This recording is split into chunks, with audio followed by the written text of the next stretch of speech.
Nkomeje kubifuriza ibihe byiza mwese mukurikiranye ZTV, ndakeka ko buri wese yamaze gukanda subscribe.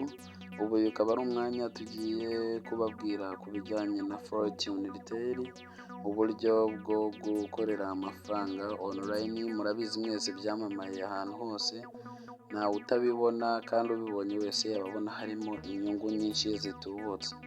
Ubu rero nkaba ngira ngo mbabwire ku byo nagiye ndebaho kuri Fortune Retail, nkaba nagira ngo mbabwire yuko amafaranga araza biragaragara, ariko nkaba naramenye ko gusa ntabwo ndabidurandura neza, gusa ngiyo ushoye amafaranga menshi ushobora kuba utayahabwa.